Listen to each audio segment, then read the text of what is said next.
300 sensors, over 1 million data points per second. How does F1 update their fans with every stat in real time? AWS is how. From fastest laps to strategy calls, AWS puts fans in the pit. It's not just racing, it's data-driven innovation at 200 miles per hour. AWS is how leading businesses power next-level innovation. Avoiding your unfinished home projects because you're not sure where to start? Thumbtack knows home so you don't have to. Don't know the difference between matte paint finish and satin? Or what that clunking sound from your dryer is? With Thumbtack, you don't have to be a home pro. You just have to hire one. You can hire top-rated pros, see price estimates, and read reviews all on the app. Download today. What's up? Adam Grant from Work Life, a TED podcast here, and I want to tell you about something exciting. You're watching every dollar, and Walmart Business helps you stretch each one. From office supplies to snacks and cleaning gear, you'll get everyday low prices, plus easy bulk ordering and fast delivery. And with tools like spend tracking and multi-user accounts, staying organized is simple. Save time, money, and hassle at business.walmart.com. It's free to sign up.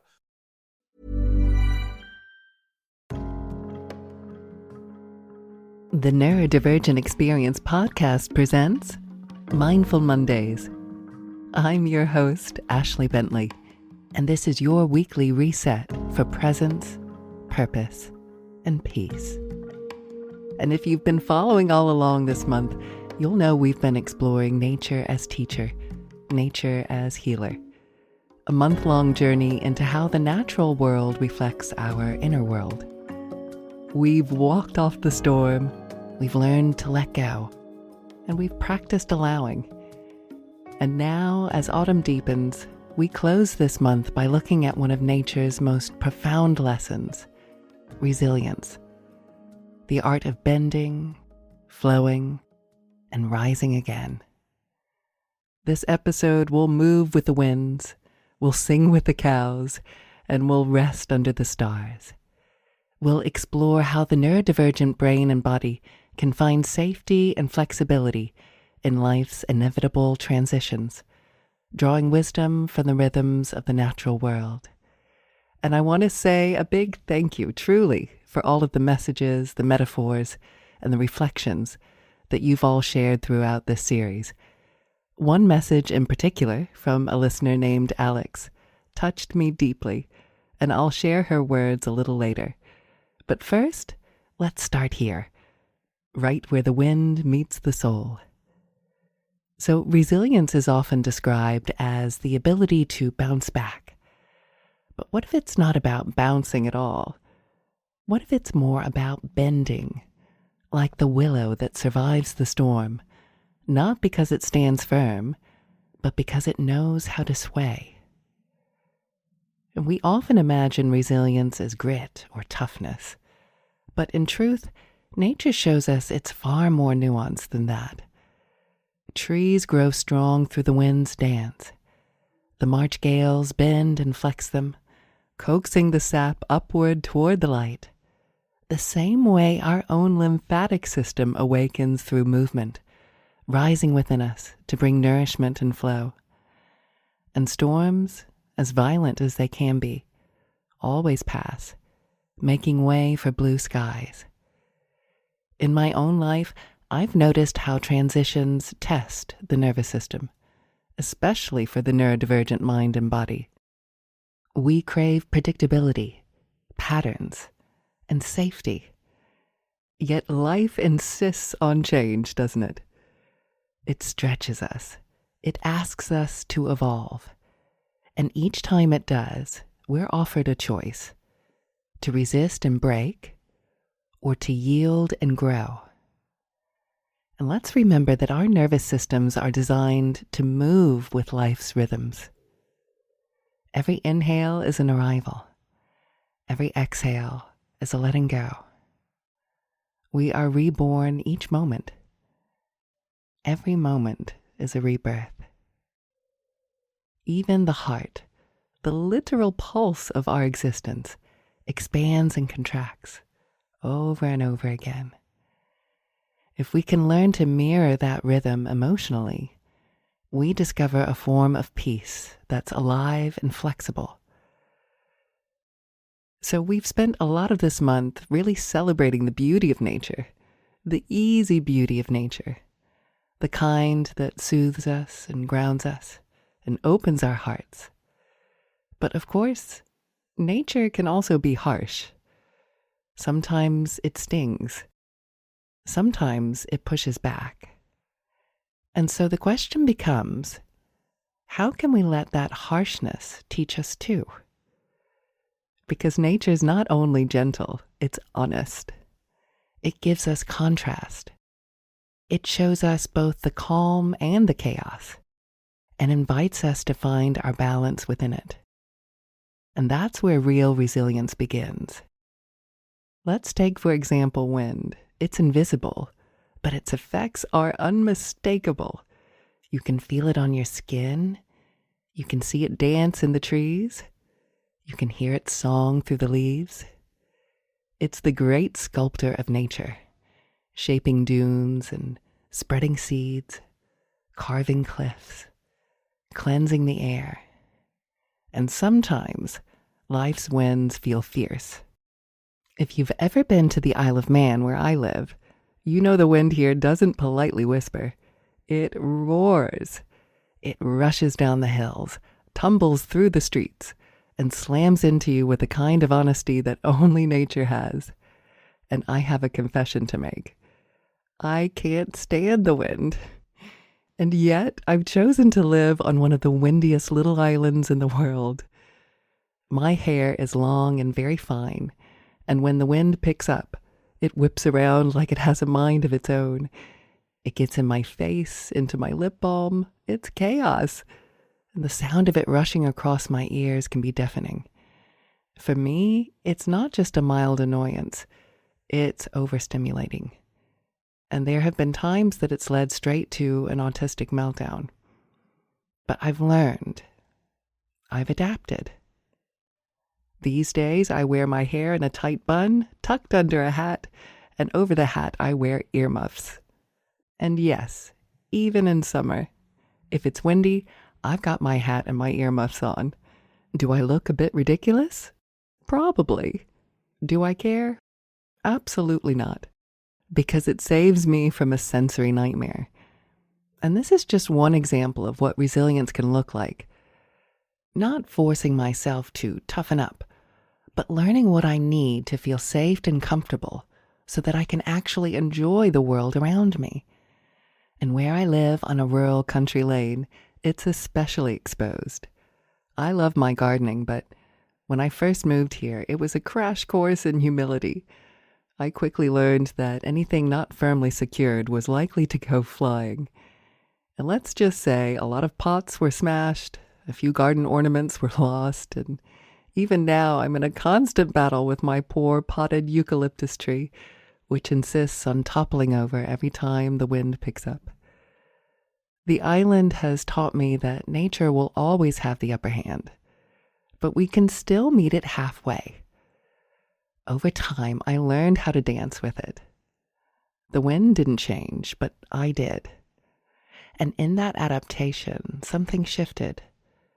The very thing that once overstimulated me began to strengthen me. That's resilience. It's not just pushing through, but finding new ways to stay in harmony with life as it is. In many ways, the wind became my teacher. It reminded me that nature never apologizes for being intense. It just is. And maybe we too are allowed to take up space, to express, to move through life with power and honesty. Neuroscience tells us that the most resilient nervous systems aren't the ones that stay calm all the time. They're the ones that can move between states fluidly. Just like the wind, our energy needs to circulate and shift and release. When we resist that movement, we become brittle. But when we let life move through us, even when it's chaotic, we grow flexible. Just think of trees in a storm. Their survival depends not on their rigidity, but on their ability to bend. That flexibility doesn't make them weak. It makes them last longer. So let's pause and ask, Where in your life are you trying too hard to stand perfectly still? And what might happen if you allowed yourself to bend just a little? The winds of change can be fierce, but they are also cleansing. They blow away what no longer serves us, clearing space for what's next.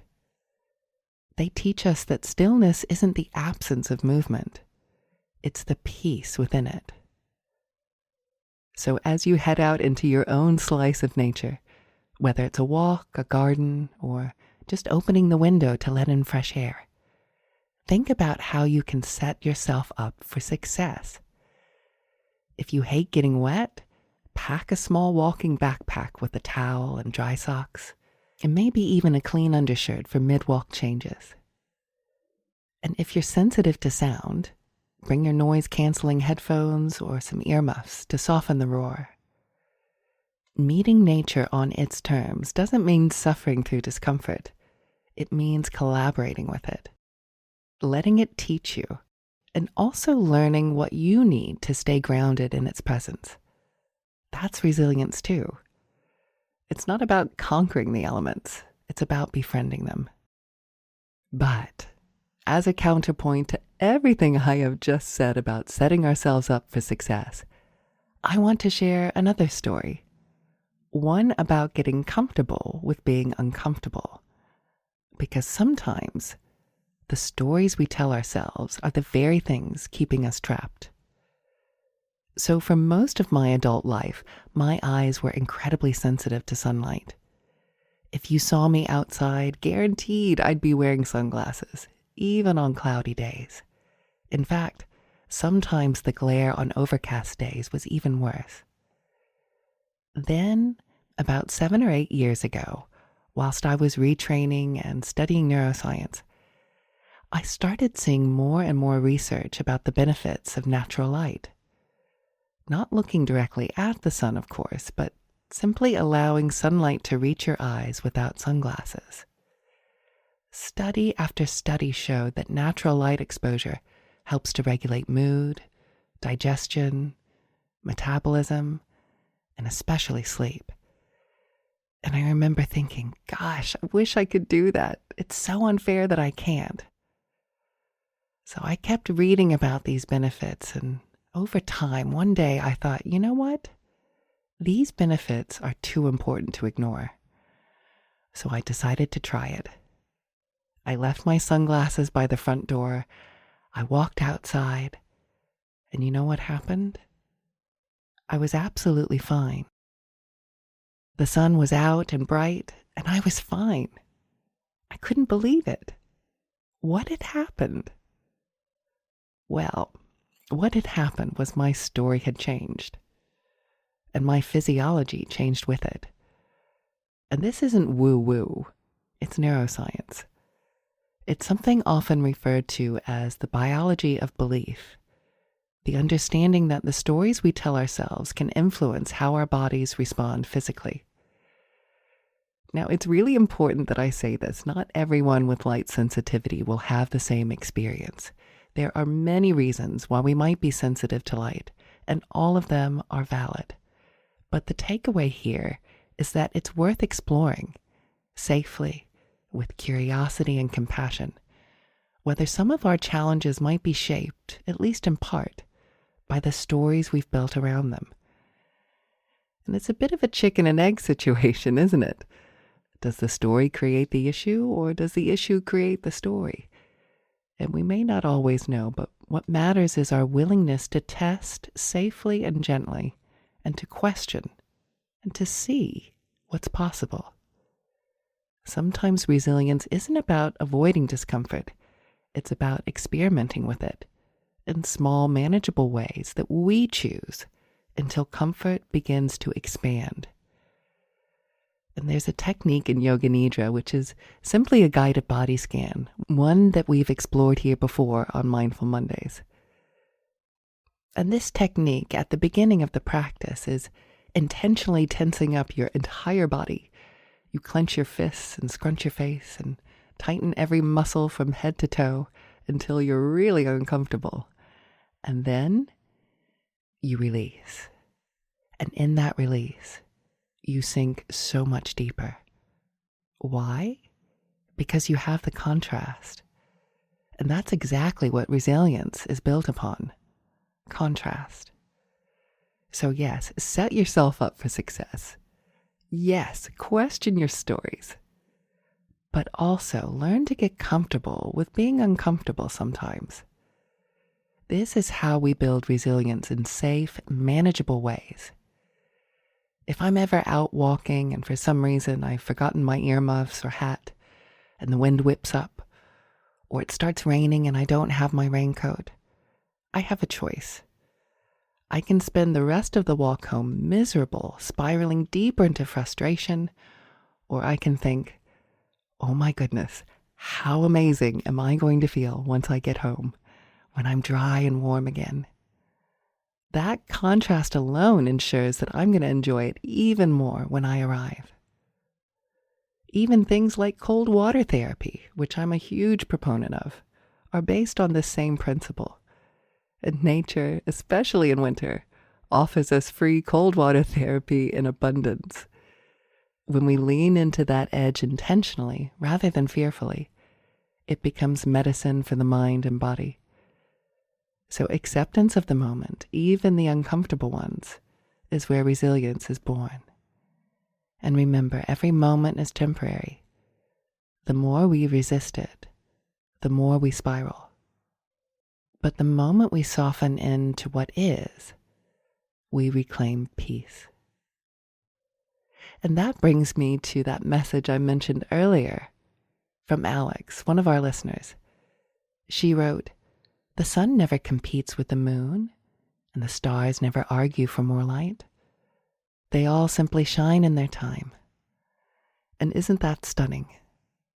Resilience is simply remembering that we too are part of that same choreography.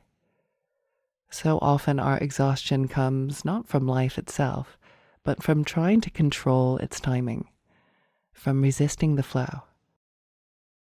But nature is not in a hurry, and yet everything is accomplished. And for those of us who are neurodivergent, this can be a radical reframe. And there's a beautiful little comic that I ran across recently called Alight. And it asks, how do the birds decide where to alight? How does an idea choose which mind to ignite? And then it answers, a flock seeks outstretched branches. An idea seeks attentive ears and eyes, and a heart that is open. And I love that last line, a heart that is open, because openness, not certainty, is the foundation of resilience. When we soften into the winds of life, we make room for new ideas, new directions, new ways of being. We stop forcing outcomes and start participating in them. We become part of the great choreography that Alex described. The sun, the moon, the stars, each doing their part without grasping. That's resilience. It's not about becoming unshakable. It's about learning how to sway and still stay rooted. We don't always have to endure difficult situations in nature to build resilience. In this week's Microdosing Meaning, we remember to find the unexpected joys all around us. So I have a confession to make. Sometimes I sing to cows. Yes, really. I am surrounded by cow pastures where I live, and a couple of years ago, I began singing to the cows on my walks. I even made up my own special song to sing to them. They didn't ask for it, but I felt compelled nonetheless. And you know what? They always stop, lift their heads, and listen. Cows are incredibly curious and make wonderful audiences. And there's something deeply human about being a little silly with life, because playfulness is medicine. And neuroscience tells us that when we do something playful, whether it's singing to the cows or skipping a stone or dancing barefoot in the grass, it releases oxytocin, the hormone of connection and trust. And singing causes vibrations in the mouth that activates the vagus nerve, which helps to regulate our heart rate and calm the nervous system. And if you really want to add an extra dose of calm, try looking up. Yes, literally, tilt your head back and gaze at the sky. Stargazing in particular is incredibly regulating for the neurodivergent brain. When we look upward, when our eyes widen and our head gently lifts, we stimulate the vagus nerve and shift into a state of openness and safety. It's why stargazing and cloud watching and even tracing the outline of trees against the night sky feels so soothing. Over and over again, nature offers us medicine. And researchers studying fractals, repeating patterns found in leaves and shells, waves and clouds, discovered that looking at them calms the brain and reduces mental fatigue. And our minds recognize those patterns as home, as safety. These tiny mindful acts, singing, gazing, noticing, reconnect us with the simple joy of being alive. And that joy, that awe that we've spoken about before, is nature's built-in antidote to anxiety. It reminds us that we belong here, part of something vast and mysterious and beautiful. So this week, your invitation is to find a microdose of meaning.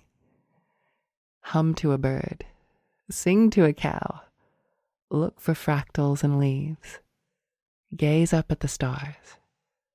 Whatever you do, let it bring you back into connection, because that's what meaning really is, connection. So as we close this month of Nature as Teacher, remember, the winds will always blow, the tides will always shift, and still, you are carried, you are guided, you are part of it all. And let's take these final moments to anchor that truth into your body through breath, imagery, and stillness.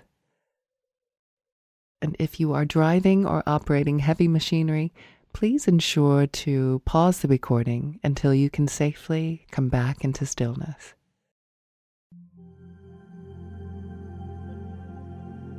And just find a comfortable position, either seated or lying down. And ensure that your body is fully supported in whatever way that it needs right now. It's worth making the extra effort to ensure that you are warm and fully supported.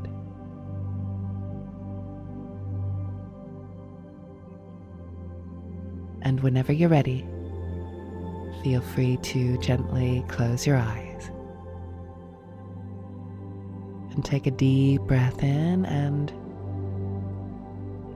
as you exhale, allow the body to soften, the shoulders to melt,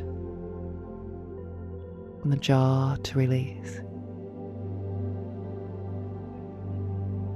And feel the ground beneath you, steady, ancient, unwavering.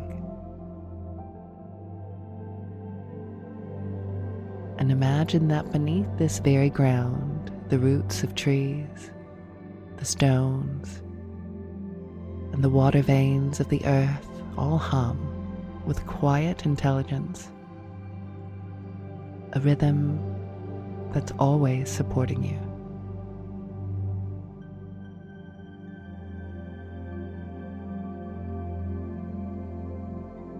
And can you now just imagine, only imagine now, standing on a quiet shoreline.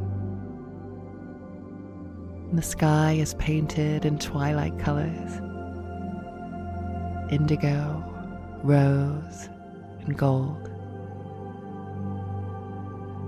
And the wind brushes your skin like a whisper.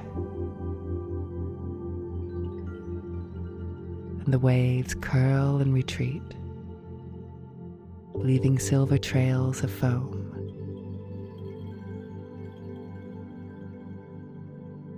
and you begin to walk. Each step presses into cool sand. Each footprint soon erased, not lost, but returned. And the rhythm of your breath joins the rhythm of the sea. And up above, clouds drift like thoughts, forming, dissolving, and reforming again.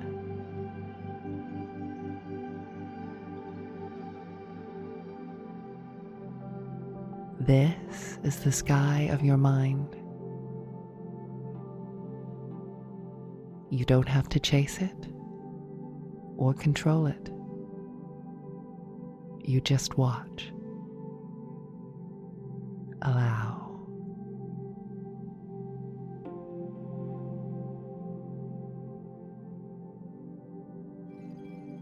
And as you walk, you notice something.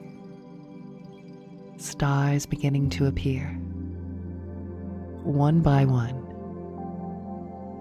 faint at first, and then brighter. Each one a reminder. Light is never lost. It only hides until the time is right to shine again.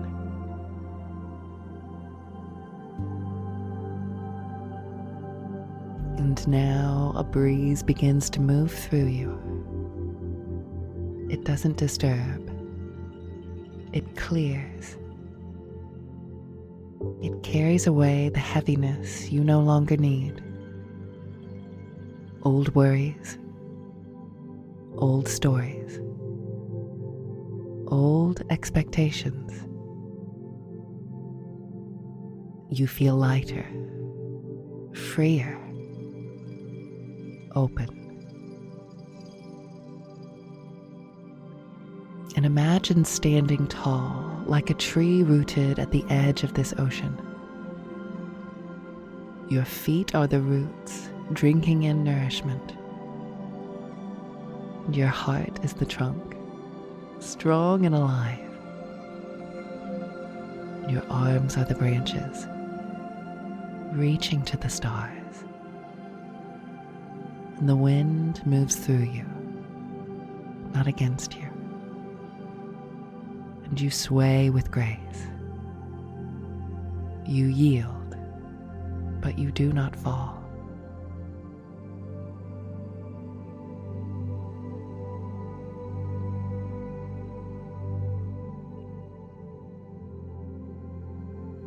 And notice a deep stillness spreading through your body. Like the moment between waves, like the pause between seasons, like the silence after the wind has passed. And just stay there for a moment, bathed in that stillness,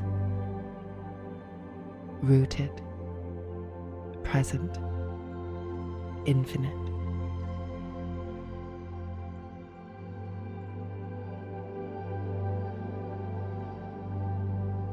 And can you bring your awareness back to your breath? Notice how you begin to breathe with the earth.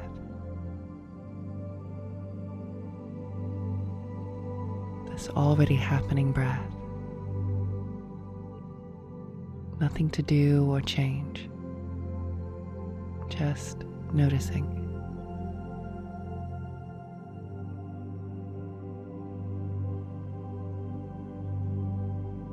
And can you now imagine that with each inhale, you're drawing breath up through the soles of your feet,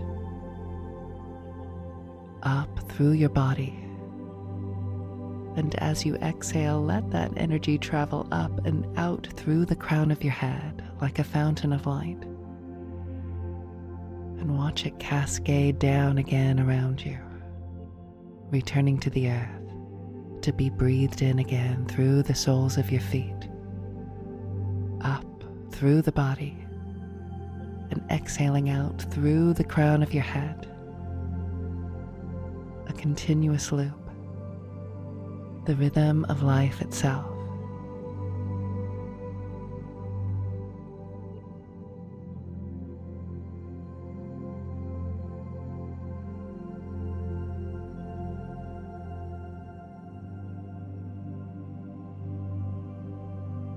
You are the wind rising and falling. You are the tide flowing in and out. And you are the earth, breathing through form.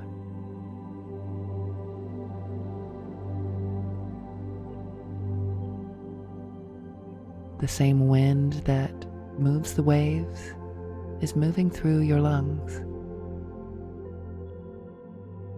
The same starlight that burns across galaxies is reflected in the pulse behind your ribs.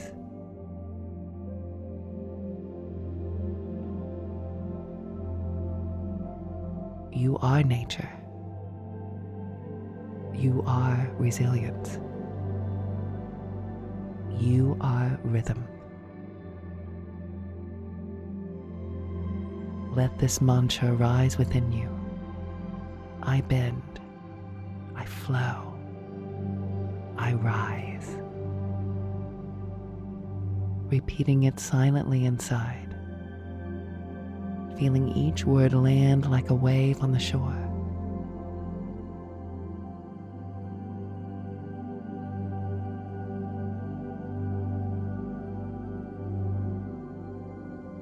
You are the wind. You are the tide. You are the stars.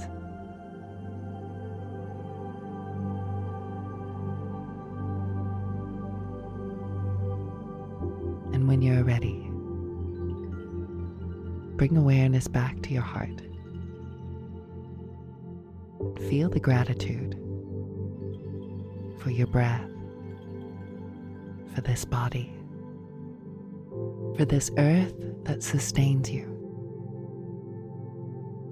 The wind, the tides, the storms, and the stars, all teachers, all reflections of your own becoming.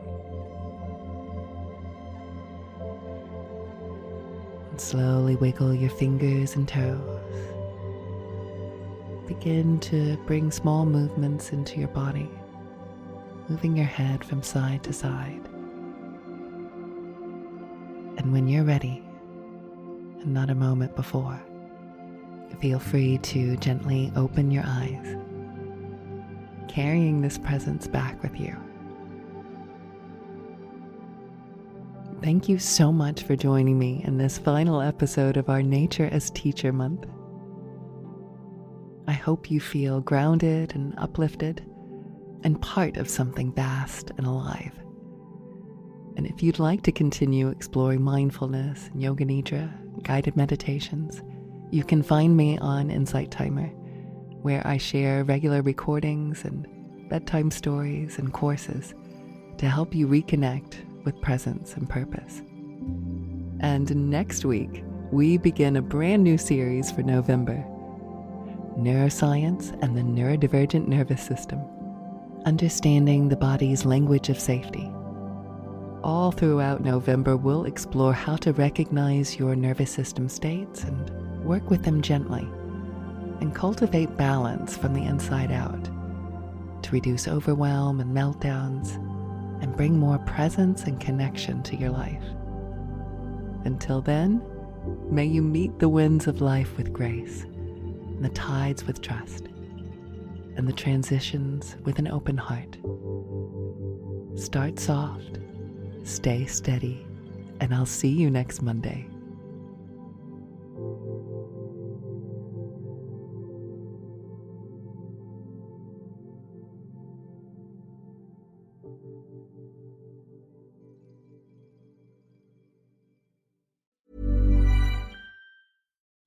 Hi, this is Robert Mays from The Athletic. The new Peloton Cross-Training Tread Plus is built to take your training to the next level.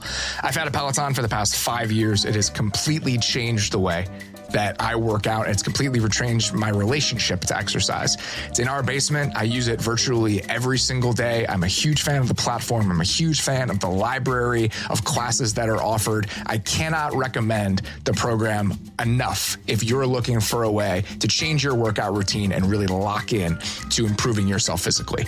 Powered by Peloton IQ, it plans your workouts, tracks your progress, corrects your form, and gives you real-time coaching so you can push harder and see real results. And with a swivel screen, you can go from running to strength training with one smooth spin, keeping your routine balanced and your body ready for anything. Let yourself run, lift, flex, push, and go. Explore the new Peloton Cross-Training Tread Plus at onepeloton.com. How do more than 100 million Fortnite players join the battle without lag? AWS is how Epic Games scales up to keep them in the action. AWS powers next-level innovation for millions of businesses. Walmart Business is in the business of helping your business, regardless of whether you're building bridges, building spreadsheets, or building lesson plans. Ooh, that looks fun. Walmart Business can help save you time, money, and hassle so you can focus on what you're building instead of what your supply closet is missing. In short, we take care of business so you can do more with yours. We're the Walmart you love, now for your business. Learn more at business.walmart.com.